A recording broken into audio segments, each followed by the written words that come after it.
Hey everybody, welcome to Board Game Heaven. My name is Raymond and you're about to watch my report on Spiel Essen 2021. I did some interviews with some of the publishers present there. Now, I didn't have time to go to all the booths and all the publishers that I had on my list. I was only there on Friday, so apologies if your favorite game isn't in this video, but please do let me know what your favorite game was, which games you played, if there was something interesting and new and unexpected, and which games you brought home. I'd love to read that in the comments. Apologies for the sound quality. Spiel is a very busy convention. There is always a lot of background noise and murmur when I record a video. And of course, the face masks that we were required to wear did not help in that regard, although I did fully support that decision. So sit back, grab yourself a drink and something to eat, and enjoy the video.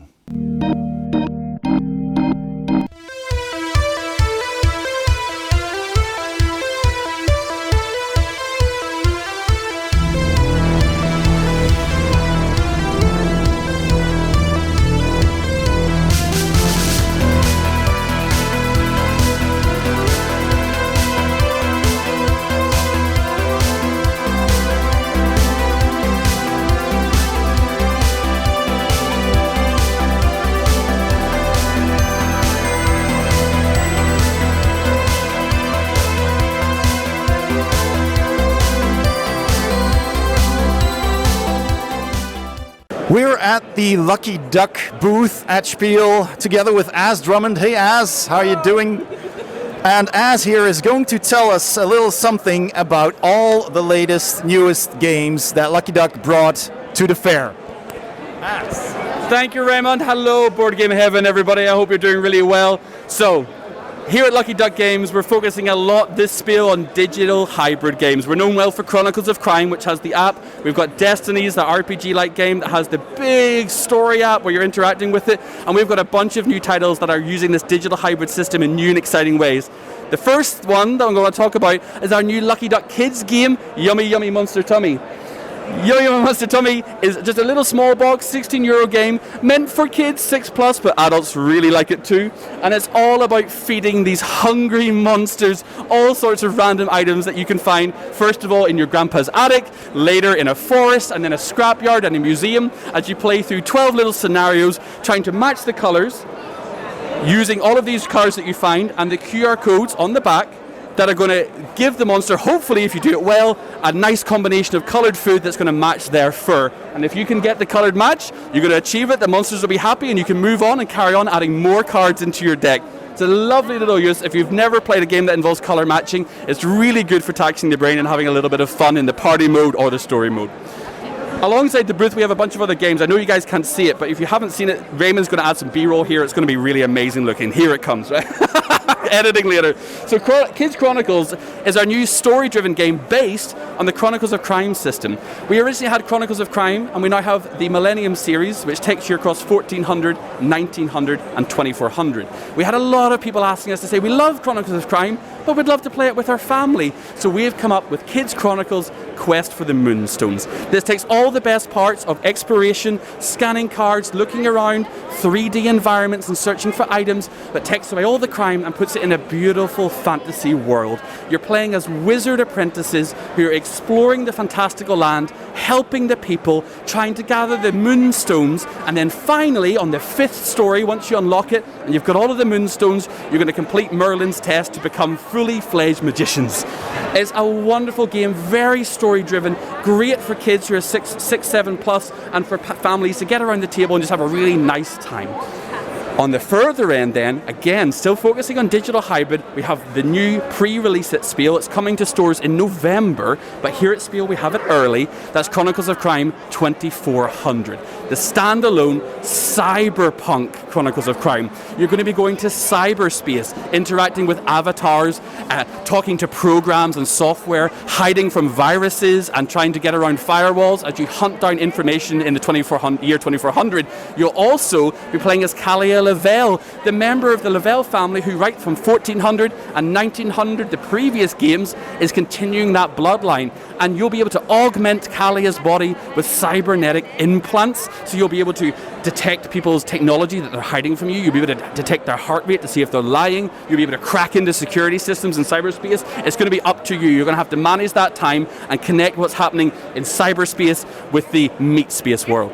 So we have kids games that are digital hybrid, we have family games that are digital hybrid, we've got the more mainstream Chronicles of Crime, and finally, I want to mention that Destinies is back in stores. Oh my goodness, it's back in stores. It's been out of stock for so long, it's sold out so fast. We're delighted to say that it's back, and pre-releasing at Spiel, but also coming to stores in November is Destiny's Sea of Sand. Oh! Destiny's Sea of Sand, brought to you by Raymond's Arm. Thank you, sir. So Destiny's Sea of Sand is going to take you to Africa. It's going to add 3 new scenarios to the game. It's going to have you searching for a pirate fortress and dealing with mythical creatures of Africa like the Ifrit and a bunch of new raiders and pirates that you have to overcome. 3 new stories, 3 new epic adventures that are going to take you on about 3 hours each, easy for gameplay and narrative. It's really going to add more crunch to what you wanted from the Destiny system. These are all our digital hybrid games. That's really a big focus, as you guys all know already, about Lucky Duck. But we've also got Small Islands here, which is a lovely game of reprinting. If you're into tile laying, this is tile laying dialed up to 11. It has a standard mode, an advanced mode, and a custom solo mode with 6 different ways to tailor the AI. We've also got 2 new pocket investigation games called Crime Zoom. Massive success in France, a huge franchise. There are already 4 games actually, but we're bringing the first 2 to the English market right now here at Spiel for the first time. Little pocket investigations for just €15, where you can get into a good crime scene, a good story, zoom into all the details, and play a game without actually an app, just an investigation just for your tabletop. So from here at Lucky Duck, we really hope if you're watching at home, you're enjoying all the coverage of Spiel. It's been an amazing show for us. Play some digital hybrid games, check out what Raymond's doing on Board Game Haven, and I will see you very soon, I hope. All right, thanks a lot.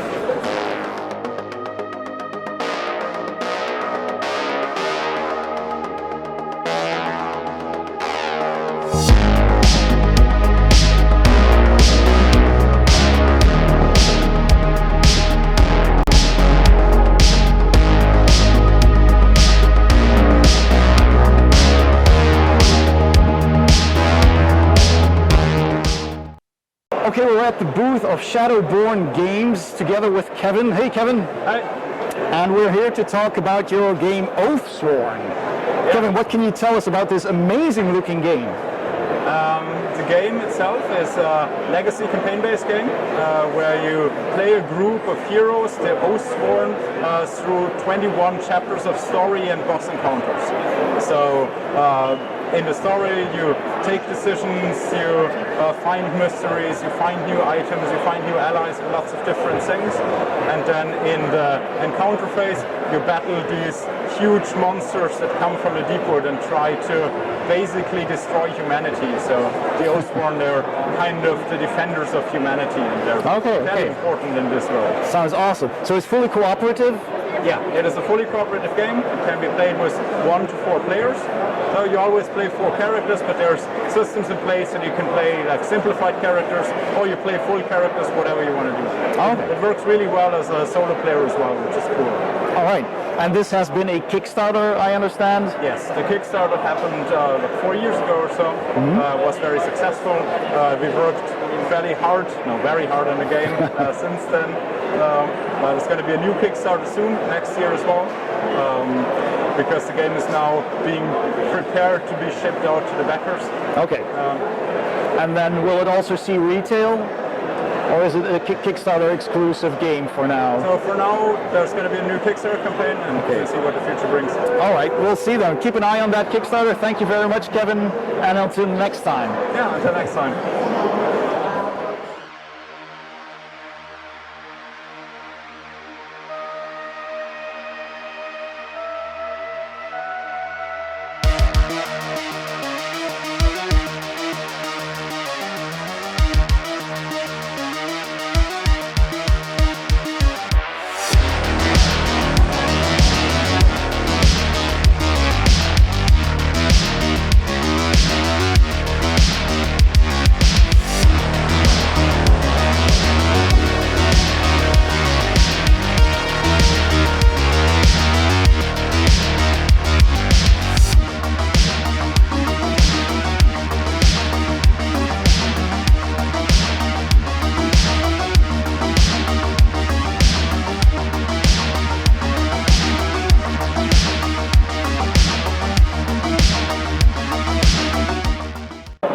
Okay, I'm here with Jolly Dutch, a Dutch board gaming publisher, with Irene. Hello, Irene. Hi. So, Irene, what kind of new games did you bring to Spiel today? What can you tell us about them? We brought a lot of fun games. We have 3 new card games this year. The first of them is If It Fits. This is a game that's all about cats and fitting them into boxes. That's what cats like. Exactly. You might know the saying, if it fits, it sits. Yeah. So that's what you're gonna do in this game. You're gonna make boxes for your cat and fill them up with toys to make your cat as happy as possible. Sounds awesome. Another game we brought was Talos. Talos is a trick-taking game for up to 6 people. Yes, sorry, I had to check that. Here it's all about losing the last trick. Talos means the end, it's final, so you don't want to win that last trick. Oh, exactly. If you win the last trick, you score minus points based on the number that you played during the last round. You always have to play a higher card than other people. If you can't, you have to play your lowest. So it's kind of about balancing. When are you going to play your high cards, or do you keep some for later? So yeah, that's Talos with a nice Greek-inspired theme. Okay, yeah, Exhibitors as well, or exhibitor passes. The third card game we have this year is Kobito. Kobito is basically a leprechaun, and what do they do? Of course, they paint rainbows to pots of gold. So here in this game you're gonna build up rainbows and try to score the pots of gold that are at the end of the rainbow. It's a nice, Looks like easy game to learn. Looks like a great very for family-friendly families. game, exactly. And then finally we have a bigger game, Polders, Flip and Write. Well, as the name says, it's a flip and write game. The interesting thing about this game is you have a board on which you write, you have assignment cards that you try to fulfill, and each turn you flip a card, you write it on your board, but when the next cards get flipped, you give your boards to the next player. Oh. So everybody will be actually playing and scoring on all of the boards. Okay. So are you gonna try to block off your opponents? Are you trying to go more for your own benefit? It's it's a balance. That sounds very interesting. I have not seen a roll and write where you pass along your sheets. So that's very new. Definitely new and a unique game with a nice Dutch team. Yes, exactly. All right. Thank you very much, Irene, for your time, and best of luck at Spiel. Thank you very much.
I'm at the Archon Studio's booth together with Jakub Olekchik.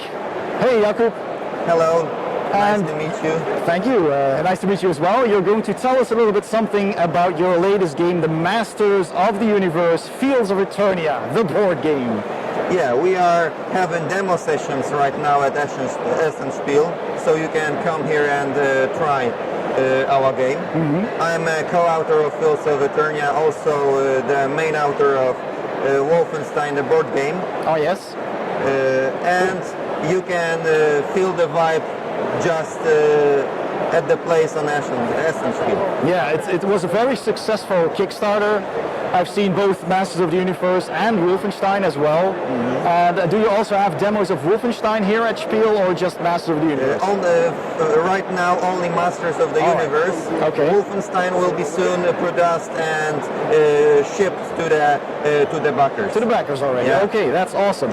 Will we also see the games at retail after that, or is it for now a Kickstarter exclusive? For sure, Wolfenstein will be available in the retail, so stay tuned. That's awesome. And how about Masters of the Universe? I think the same story. So, Same story. Awesome. So we can look forward to that. Masters are planned for production for March next year, so we will do everything in our power to keep the date and all right. produce it. That's really good news. Thank you. All right, I will go and have a look at the Masters of the Universe board game. Thank you very much for your time. I hope you have lots of success with your further stay here at Spiel. Thank you. I'm going to start another demo session, so you can come and take a look. Okay, absolutely, I will do. Thank you very much. Thank you.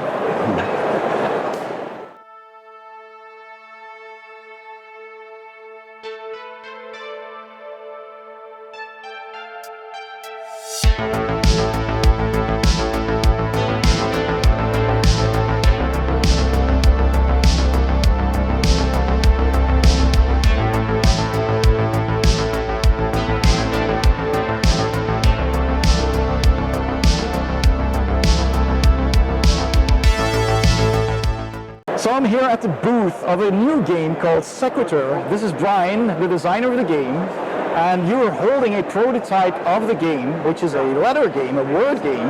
Brian, what can you tell us about it? So this is a new game. It's all about sequences. So it's great to be here at Spiel. The way this game works, you can't rearrange your balls, unlike, say, Scrabble or other games. All you can do is remove balls. So, for example, you might want to discard this E that gives you clips. Yeah. So the game is all about collapsing letters, but the words you get have to be in the right order already. Exactly, okay. And So that can be from left to right and from right to left? You Left can to just right, turn it around? right to left, flip it Awesome. around however you want. The sequence adds an extra challenge to it. There are some special actions you can use to flip ones, but you Okay. can only do that sometimes. Points are based on the length of the word, plus there are some Numbers on them, yeah. Okay, that sounds really cool. And all these balls are in a bag. You draw them from the bag, put them on the tablet. Exactly, yeah. Every time you draw, you can place it on the left or the right.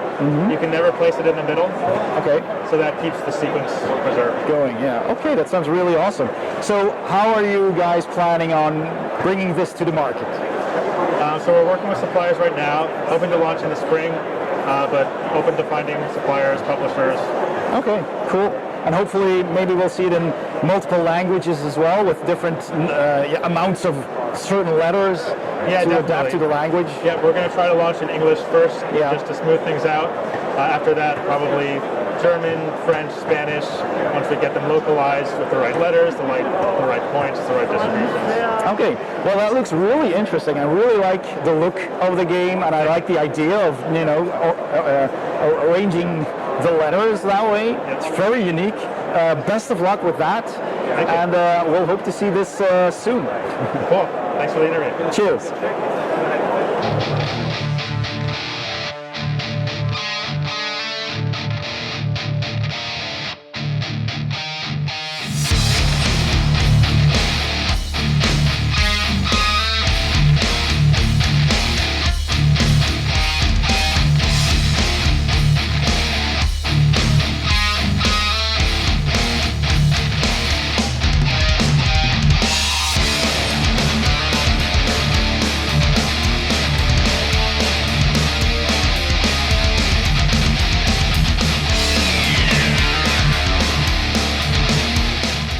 All right, I'm here with Chris Bataras, the most epic of man with the most epic of games, everything epic games here at Spiel.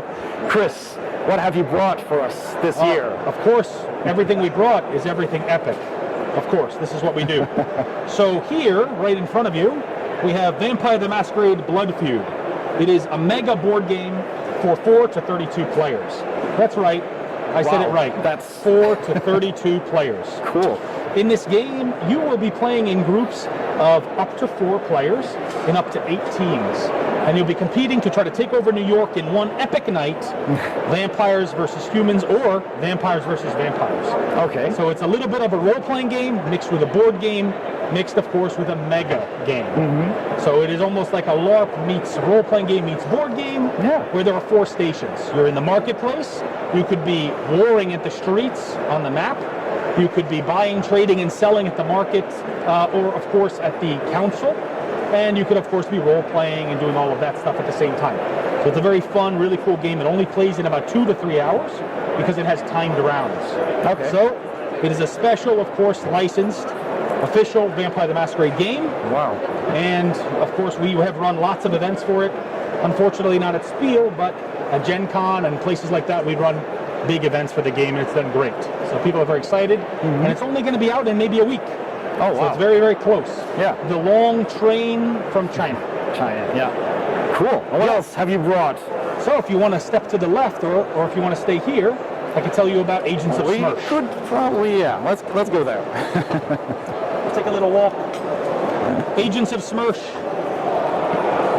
is the epic edition of the famous spy cooperative game with, of course, the most epic story there is, the giant crazy encounter book.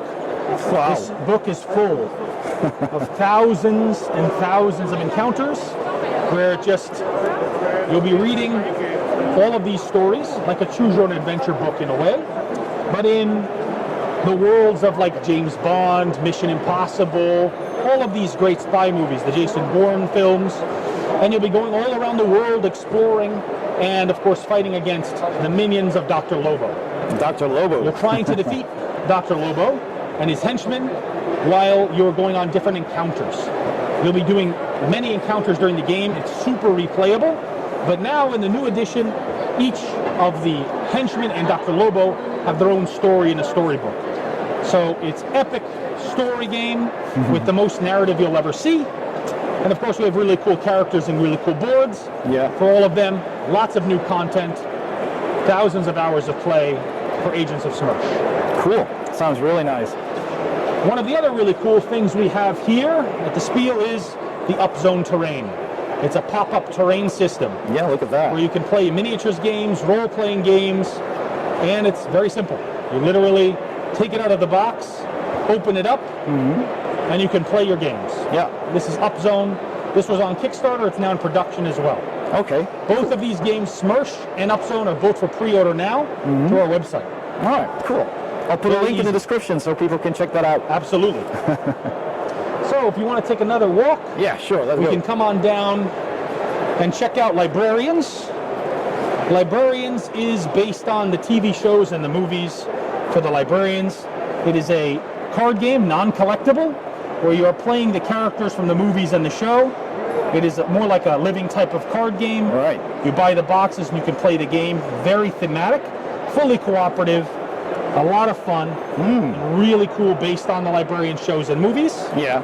It's got really cool, interesting dice in it and all the characters that you know from the films and the movies. Cool. So, this is also something we did on Kickstarter. It's also in production now and also for pre-order on our website. Cool. So that's pretty cool. You have a cool opportunity to get all the Kickstarter stuff and for another few weeks. That's Okay. pretty cool. All right. I'll make sure to put the link to that as well. Absolutely. I love cooperative games, especially fully cooperative games. We do a lot of Really cooperative cool. games. Yeah. Blood Feud is not one, Yeah. but you actually do cooperate in your team at least. Yeah, exactly. So it's semi-cooperative in a way. all right. Cool. And then the last thing I'll show you is something that has been out for a while but didn't get a true release because COVID came at almost the exact same time. This is Secrets of the Lost Station, which is one of the successors to Secrets of the Lost Tomb. It's got its own unique rules and 92 scenarios. Wow. Each scenario is full of story, and has a very cool, unique setup. A full tutorial in the beginning to teach you the game, and each character has their own storybook as well. Tons of tiles and things to explore in the game. Yeah. It's probably a game, if you play once a week, you'll have enough for 2 years to play the game. Yeah. Yeah. That's quite a lot of content right there, yeah. Looks really cool. Extremely thematic game, very story-based. It's all about the narrative of the game. Yeah. So, All right, well, Chris, thank you very much for your time. Best of luck with all of these new games here at Spiel, and we'll hopefully see you again next year. thank you very much. Absolutely. Goodbye.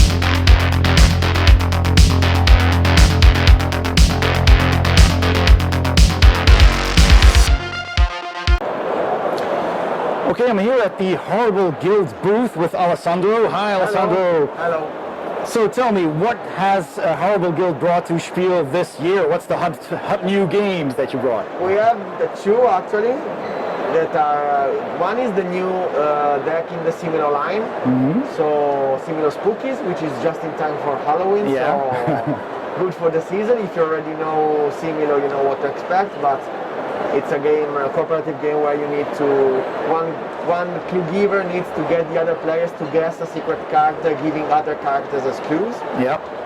And then we have released finally to the greater public the two new versions of Railroad Ink Challenge, Lush Green and Shining Yellow editions, with the smaller expansion packs that were created during the Kickstarter campaign that was some 18 months ago, something like that. Yeah. I remember.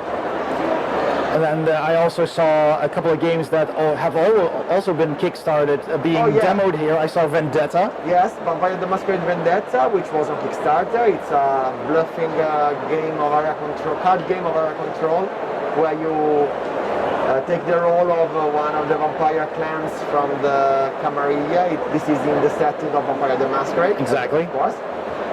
And then we also have Unicorn Fever, yeah, exactly. Which is a remake of the first game we did back when we were in Crimea Creations, Horse Fever, and it's a betting racing game with unicorns, where you can play magic cards to fix the race and cheat. Yeah, exactly. So you can make unicorns go faster or slower depending on what you want. Yeah, with really fun-looking unicorn figures as well. Stupid faces and they're lovely. Exactly. And these two games were actually supposed to be released last year in Essen, but of course there was no Essen, so they are new to the fair, but they were already in the shops in the past months. And then I also saw King's Dilemma, which was of course already a hit 2 years ago. Yeah, released 3 years ago. And you have a republished game of Dungeon Fighter, right? New edition. Yes, it's going to be released in the coming months. Actually, this also was on Kickstarter 1 year ago, more or less. And it's a new version. The core game is the same as the old one, but we changed a few rules to make it more modern and streamlined. Then we also created a lot of new heroes, monsters, items, and they will be added to either the new core box or one of the 4 standalone expansions that will also be released a little bit later. Yeah. This will be kind of in the spirit of the old expansions of the old Dungeon Fighter, but each one of them is now standalone. So they come with their own different target, with different shapes and position of the holes. Yeah. And also the dice are different. They have different shapes and materials, so they bounce in a different way. You have to adjust to a lot of different things in the versions. But this is not out yet. We are showing here at the fair the first production copies, but it will be released in the next few months. Yeah. And this is also true for Tiny Turbo Cars and the Soundbox, which are the other 2 games we kickstarted in the past months. Tiny Turbo Cars is a racing game where you program the movements of your car with a sliding puzzle like those 15 puzzle games we used to play when we were kids. Okay. Speaking of old Sliding people, puzzles, actually. And you program the movements of your car, and you want to be quick because if you play last, you don't know if the others will have changed Exactly, the conditions of the track. Yeah.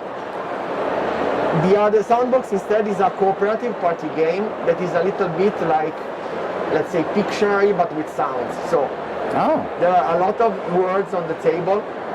Each one is linked to a number, and players draw a token that tells them which number is their number, so which word is their word. One of the players will be using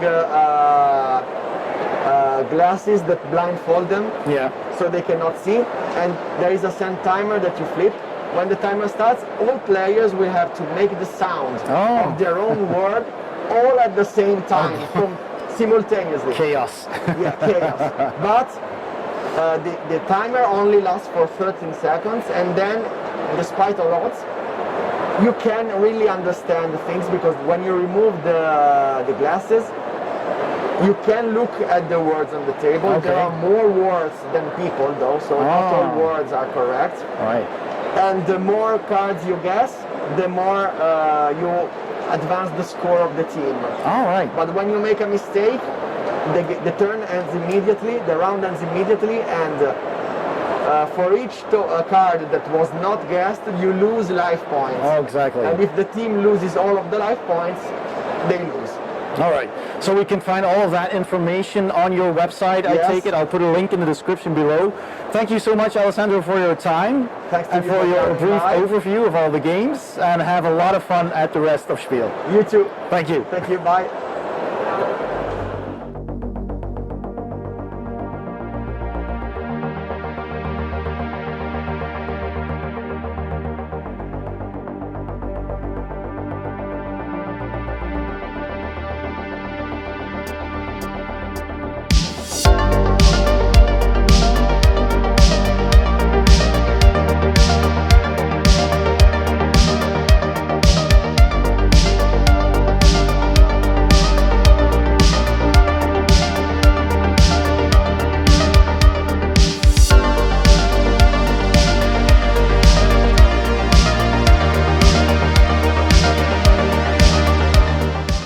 I am at the Hobby World booth at Spiel with Julia. Hey, Julia. So, Julia, what has Hobby World brought to Spiel this year? What is the new buzz? We have several games available at the booth, and the main and the loudest hit that we have right now is Furnace. Okay. Furnace has been rolling out since Gen Con, and we are proud to present it here at Spiel. So let me give you a short introduction. Yeah. So it's a game about the industrialism as in its purest form. So it's an engine building game for 2 to 4 players, 40-45 minutes long, where you get to build your own engine, and it's a resource management game where you are trying to squeeze the most money out of your resources, and you'll be trying to do that during 2 simple, elegant phases. And the auction phase in this game is actually a real gem, where sometimes you do not want to win an auction, you want to lose it, because it is going to be more profitable for you. Okay, So interesting. you're trying to find a way to convert all of your resources and trying to squeeze the most out of them, and whoever has the most money by the end wins. Yeah, okay, cool. So that's Furnace. That's Furnace. Exactly, we have it in English and in German at the show. Okay. Also, we have 2 games for demo only. We do not sell them here yet. It is going to be available next year, but we are sharing the new stuff with people at the show. So the first game is Dubious.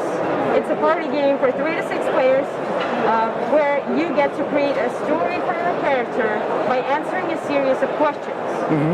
And I would say that the easiest way to explain that is it's a mix of Spyfall and Dixit Okay. mixed together. Really So nice. you have 2 tidbits of information, and you are kind of role-playing your character character, Yeah. trying to make your story not too obvious, Yeah, and exactly. you want at least one person to get you wrong. Ah, right. In this case, you score points and everything is good.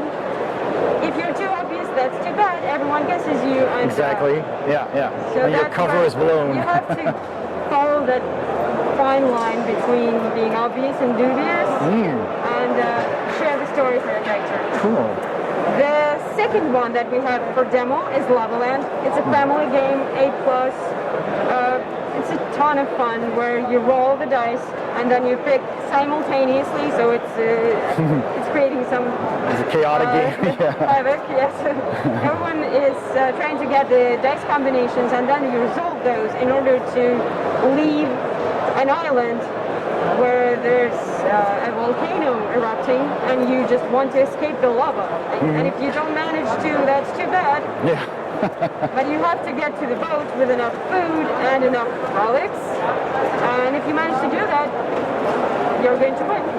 Okay, cool. Lava Land. All right. Well, yeah, I've seen it played at some of these tables, so I'm gonna have a look at those, and we'll take a look at your website. I'll put a link in the description below so people know where to find all these lovely games.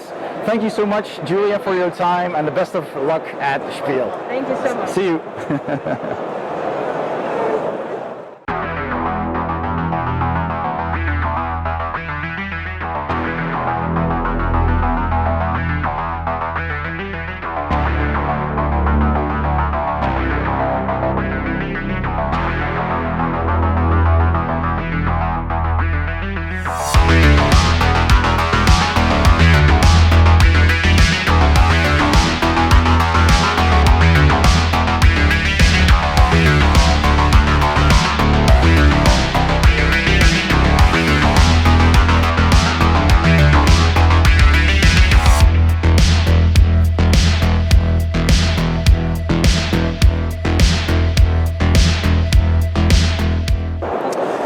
At the Loosey Goosey booth, a new publisher from Germany, with Andreas. Hello, Andreas. Hello there. You've got 3 new games here at Spiel. You've got Tofu God, Chinchilla Dice, and the aptly named Bag of Butts. Who does not want a game that is called Bag of Butts? Andreas, what can you tell us about these games? They're all filler games aimed at adults more than kids, definitely. Families can play them. They are quick players with few rules, about 15 to 20 minutes each. You can play 1 or 2 rounds after each other and sum up the score if you like. 2 to 4 players, 2 to 5 players on the Chinchilla Dice, and Tofu God even plays for 2 to 6 players. Okay. Bag of Butts, jumping right in it. It is a push your luck kind of game where you will have butts in the butt bag, of course. And when it's your turn, you draw all the butts from the bag. You have 2 decisions to make. A, how do you want to group them? There's going to be 3 groups. And B, which group do you want to score? And the fun part about it is that all the butts in the butt group that you score will score butt points for every player, I guess,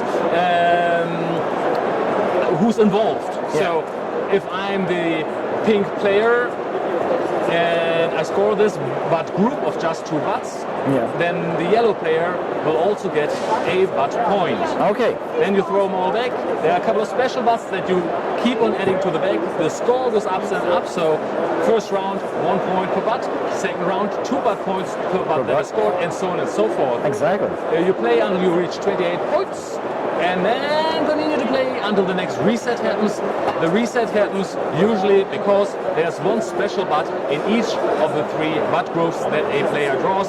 Special butts, like I said, they get added to the butt bag 1 by 1, randomly.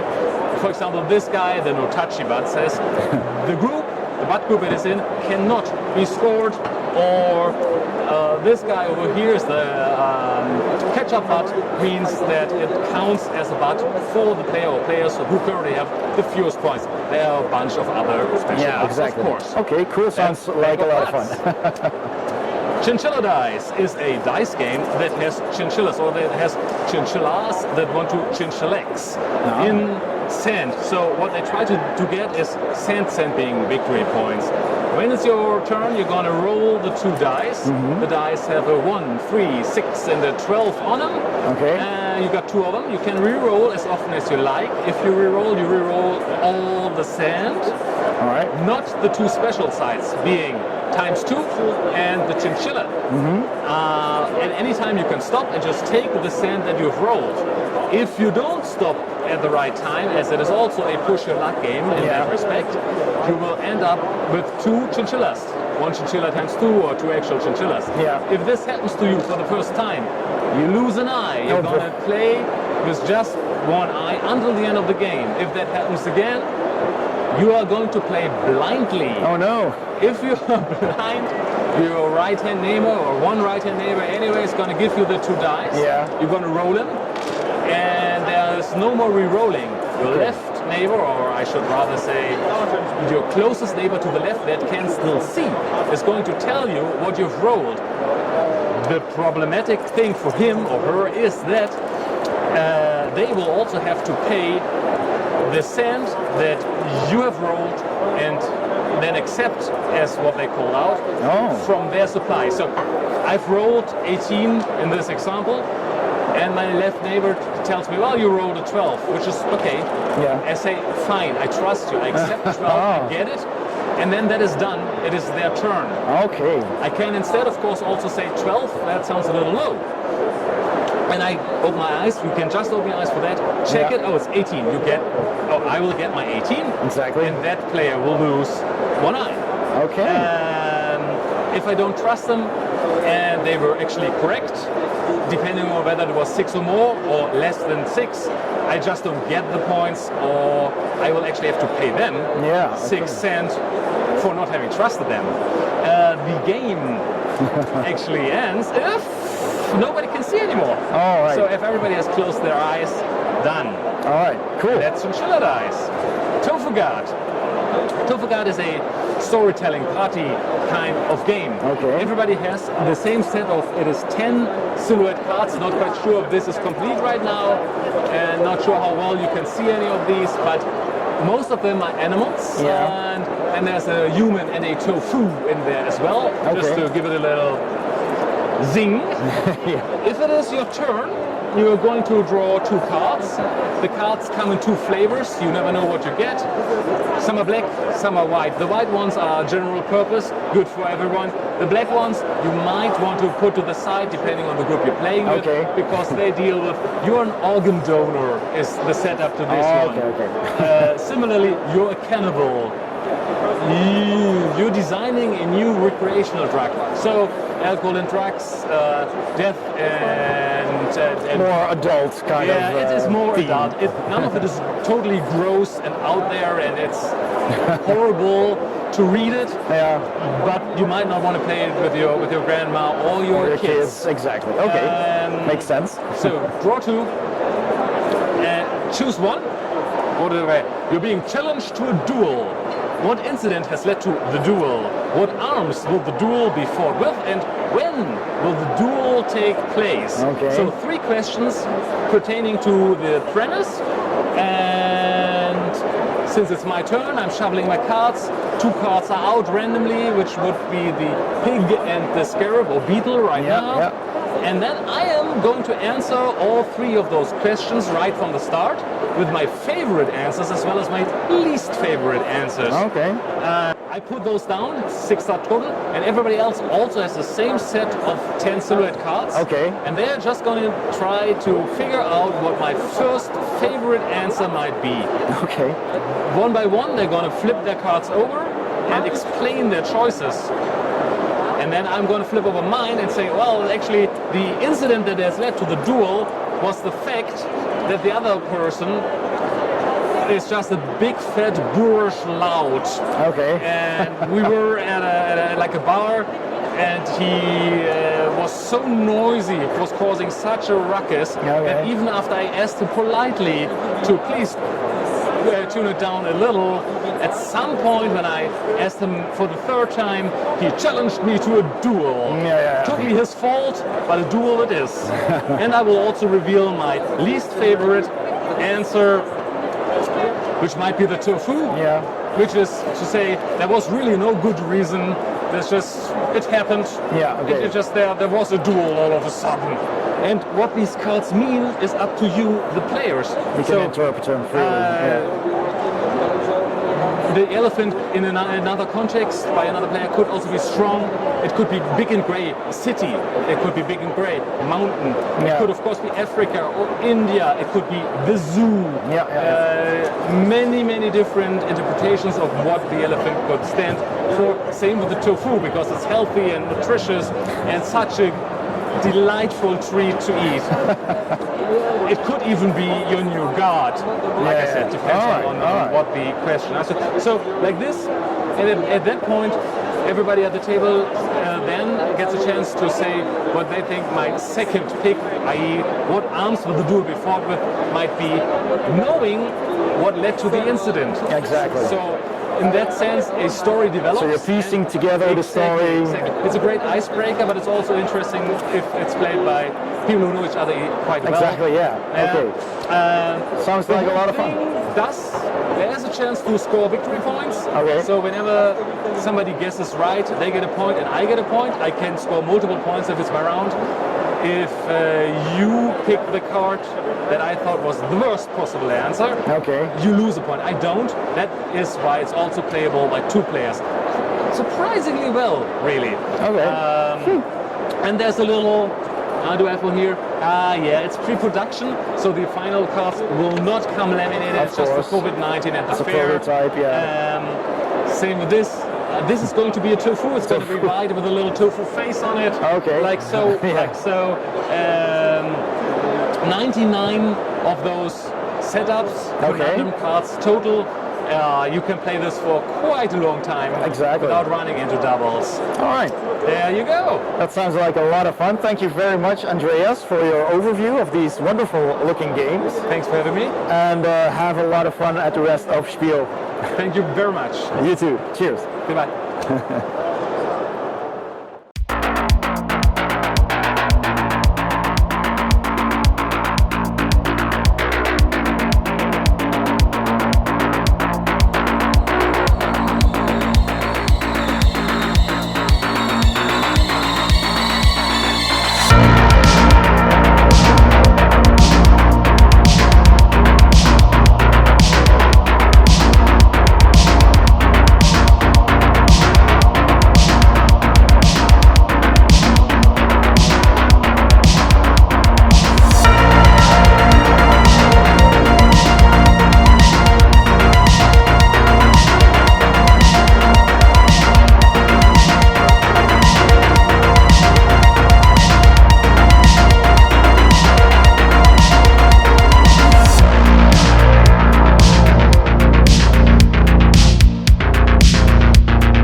At the Free League booth here at Spiel together with Martin. Hey Martin. Hello.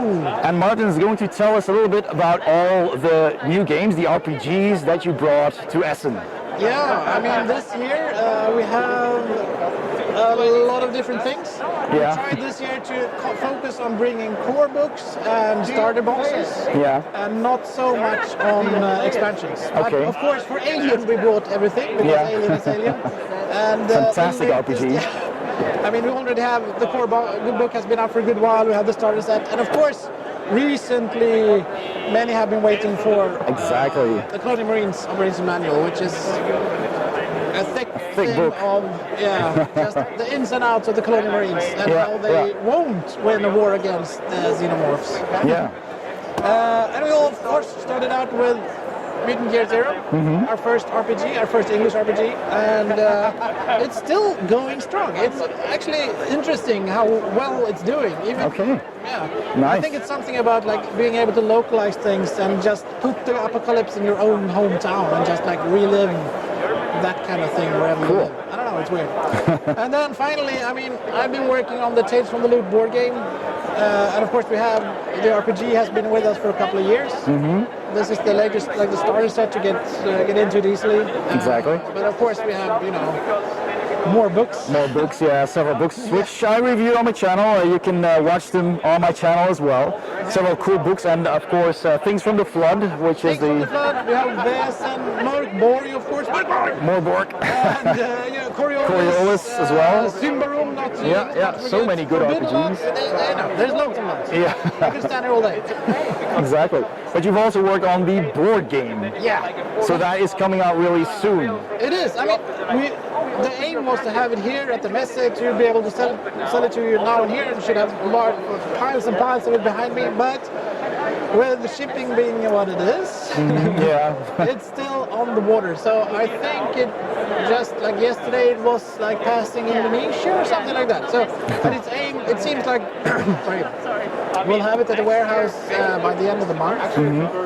Fingers crossed. Yeah. And then start, the process of fulfillment. Shipping it out to the backers. November. And it looks good for fulfillment, and then probably retail end of November, early December probably. And we made the RPG, and we love all kinds of games at Freely. We love our role-playing games, obviously, but also board games and miniature games, everything. So, and it felt like a perfect game to bring to the board game markets, since the core of just being kids in the 80s, like having wacky adventures in a kind of, Goonies kind of style or Stranger Things, experience robots and dinosaurs and everything, all that strange stuff, while still also at the same time having to go home and, do their homework, exactly, walk the dog or like do the dishes. Exactly, yeah. So combining those two things is what makes it fly, I think. Yeah. Tales from the Loop, the board game. So we'll be on the lookout for that. And after it has shipped out to backers, will we also be able to find it at retail? Absolutely, yeah, it will. Okay, fantastic. The only difference, I tell you, with the one we have here, you can see that it has like nicely, beautifully pre-painted miniatures. Yeah. This is deluxe version. Okay. Which we had during the Kickstarter, and we will have a few at least in our web shop. Okay. But the retail version will be unpainted miniatures, but still very pretty miniatures. Exactly, yeah, really nice. All right, Martin, thank you very much for this overview of all the things that you brought to Spiel. Best of luck with the rest of the days, and we'll see you next time. Thank you very much. It's fun seeing you. Goodbye. Bye-bye.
I'm at the Gam'inBiz booth together with Michiel. Hey, Michiel. Hi, how you doing? I'm tired, but you're I'm board doing game well. heaven, right? Exactly.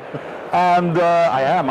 And you've got 3 new games that you recently kickstarted, and they're already for sale. They're behind you on the shelves. People can get them here.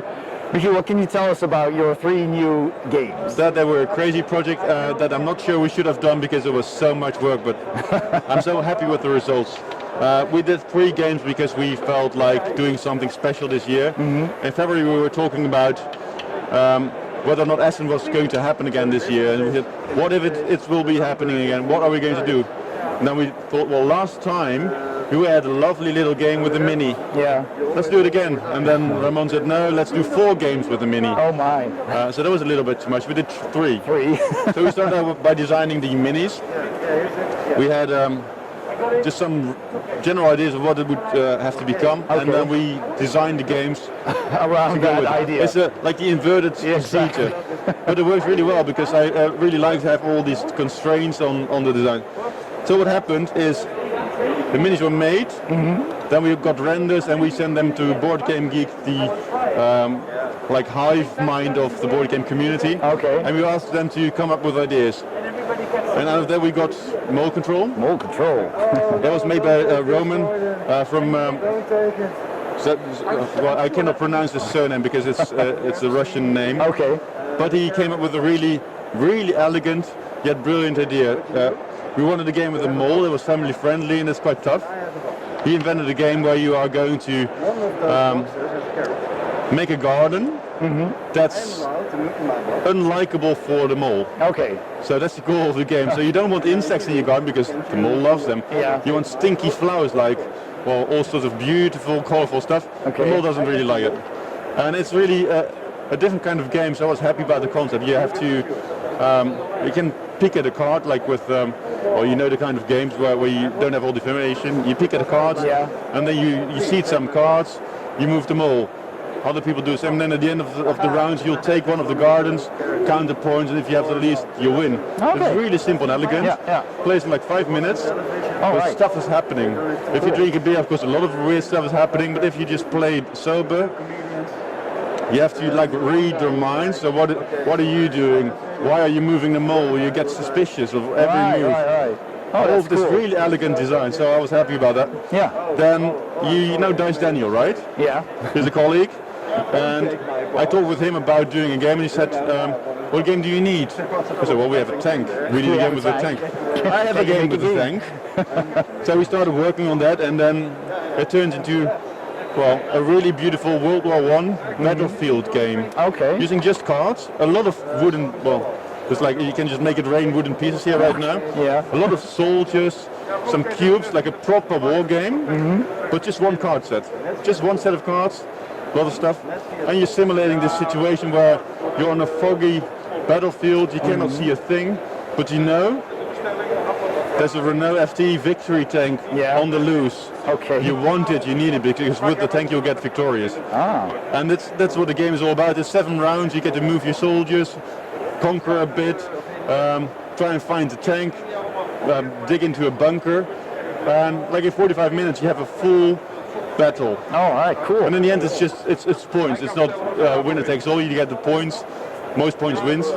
I played it a lot these days, and I just keep exploring and finding new strategies. New ways to win. It's quite a sandbox game. It's open, so you need to really think of a way to do it. Okay. You just get the space. Where am I going to move my troops? What is going to happen? And the third one is Alien Getaway. That's my name on it. Yeah. There's an answer to the question, what would Rollercade be if I did things differently? Okay. So it's, well, you know Rollercade. Exactly, with the train. And I made some design choices that I liked. It's a really elegant game, but there were still what ifs. And if you do an expansion on the game, you cannot solve the what ifs. You can only expand on what is. Exactly. And now I could just resolve those. So I did a lot of things just slightly differently. So it's a very similar game, but with a different persona. Yeah. So it feels more. There's some more pressure. So Rollercade is. Well, you feel a little bit of pressure because the train is moving, but it's not urgent. But over here, the alien is fleeing an exploding planet. There's urgency. He needs to get away. And then he's going through this asteroid field, and you really need to guide him through. Yeah. And he's taking loops in all kinds of weird shapes. You get a lot of cards. Every turn you draw 2 cards, you get a handful, you need to get rid of them, you roll the dice. There's new mechanics to do that. And then combining cards becomes more important as well, so there's more focus on this aspect of the game. We introduced planet cards that you can use to combine even more stuff. So it feels a little more hectic, there's some more suspense in there. Okay. And still it's quite an elegant game. So it was really nice to be able to like redesign a game I already did, and already played it a lot of times and had fun. Different fun. I still like Rollergate a lot because it's really elegant. Alien Getaway is a little more complicated, I would say. There's more thingies going on. But well, every time I see this alien fleeing away, it just makes me smile. And the table presence is just really beautiful. Really nice, yeah. So overall, I'm really happy. Okay, that's really cool. 3 games at once with pewter minis, super cool. Thank you, Michiel, for your time, and the best of luck at the rest of Spiel. You too. Thank you. Bye-bye.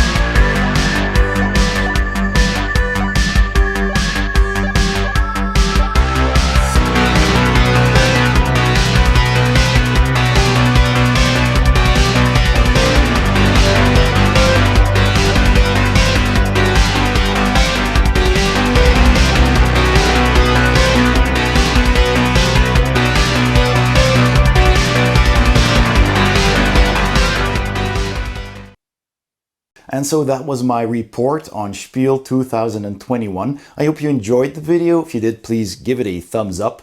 Don't forget to subscribe if you haven't already. And you know that the bell icon will give you a notification whenever I upload a new video. I'd also like to take a minute and thank everybody who has supported my channel in any way, and of course also the publishers at Spiel for their time and also for the review copies I got, which will help the channel going, and I really appreciate that a whole lot.